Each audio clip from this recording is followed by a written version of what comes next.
Olá, bom dia. Estamos de volta com notícias do Brasil e do mundo desta quinta-feira. E o presidente Jair Bolsonaro sancionou uma lei que traz mudanças no plano de auxílio aos estados e ao Distrito Federal e no regime de recuperação fiscal desses entes federativos, o que permitiu parcelar as dívidas com a União.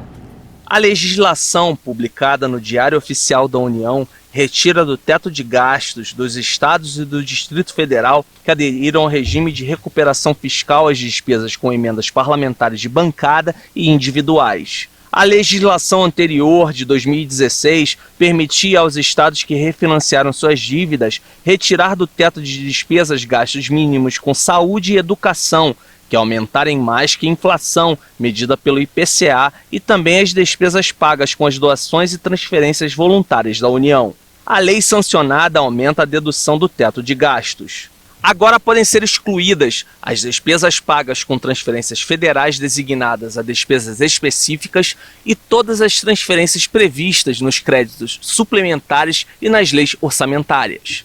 Entre elas estão, por exemplo, o Salário Educação e o Programa Nacional de Acesso ao Ensino Técnico e Emprego. Olha só, o licenciamento obrigatório de veículos deste ano em São Paulo traz duas novidades.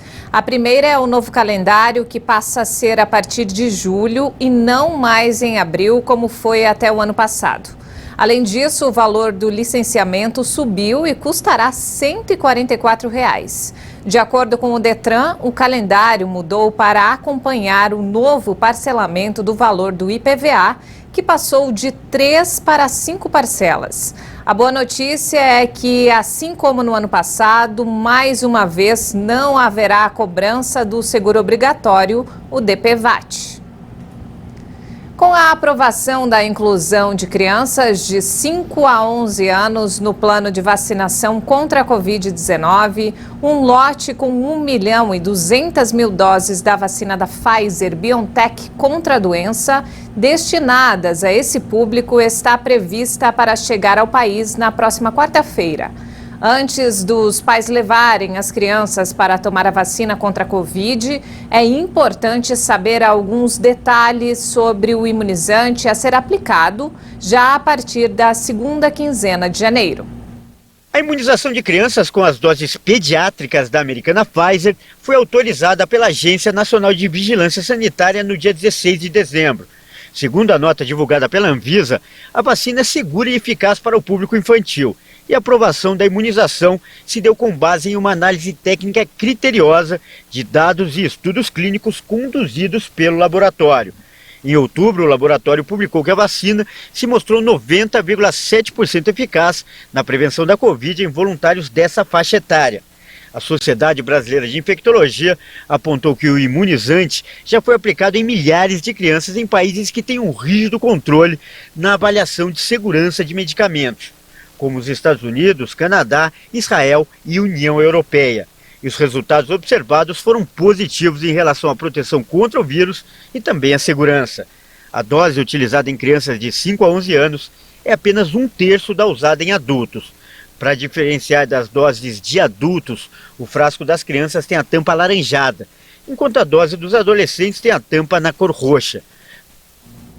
Até o fim do primeiro trimestre, o Brasil deve receber 20 milhões de doses pediátricas. E em todo o mês de janeiro, estão previstas para chegar 5 milhões de doses de vacina. O estado do Rio de Janeiro espera começar a vacinação de crianças no dia 17 de janeiro. E o Ministério da Saúde prorrogou o programa Mais Médicos por mais um ano. A portaria foi publicada hoje no Diário Oficial da União. Com a medida, o contrato de um grupo de profissionais com o projeto Mais Médicos para o Brasil vai valer até o fim do ano. Pela norma, a prorrogação deve acontecer automaticamente a partir do primeiro dia após o vencimento do termo de adesão e compromisso original. Caso o participante não tenha interesse em continuar, o profissional deve acessar o sistema de gerenciamento de programas e manifestar formalmente o desinteresse em continuar no programa. O participante com prorrogação automática da adesão deve obrigatoriamente entregar ao gestor municipal, até o dia 30 de janeiro de 2022, o termo aditivo devidamente preenchido e assinado. O resultado da prorrogação automática será disponibilizado no endereço eletrônico. E nos destaques internacionais, a Rússia e seus aliados na Organização do Tratado de Segurança Coletiva anunciaram o envio de tropas para o Cazaquistão. O país vive uma onda de protestos há vários dias por conta do aumento do preço dos combustíveis. A Força Coletiva de Manutenção de Paz da Organização do Tratado de Segurança Coletiva vai ficar no país por período limitado para estabilizar e normalizar a situação. Há dias, o Cazaquistão vem sendo varrido por protestos sem precedentes contra o aumento do preço do gás. A polícia do país da Ásia Central matou dezenas de manifestantes na madrugada dessa quinta-feira, quando tentavam invadir prédios administrativos no Cazaquistão.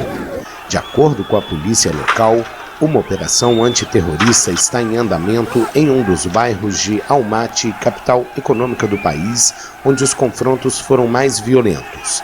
Já o Ministério do Interior do Cazaquistão, citado pela imprensa local, informou que pelo menos 8 membros das forças de segurança foram mortos e 317 ficaram feridos.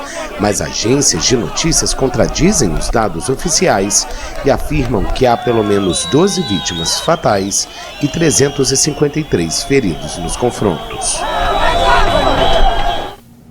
A Agência Francesa de Proteção de Dados multou as empresas Google e Facebook em 150 milhões e 60 milhões de euros, respectivamente, por causa dos cookies, como são conhecidos os rastreadores online usados para fins publicitários.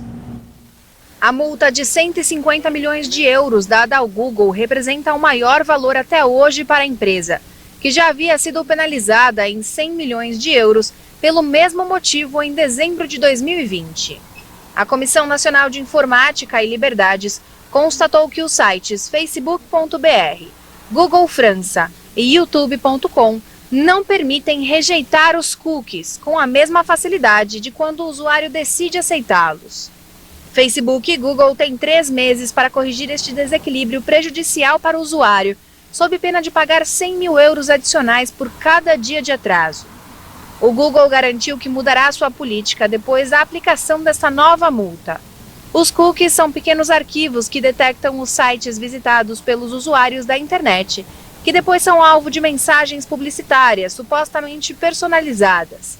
Esse rastreamento é regularmente denunciado por associações de defesa ao consumidor e usuários da internet. E não temos mais tempo, essa edição fica por aqui. Mais informações daqui a pouco, à 1 da tarde, com Daniela Parisi. Obrigada pela companhia.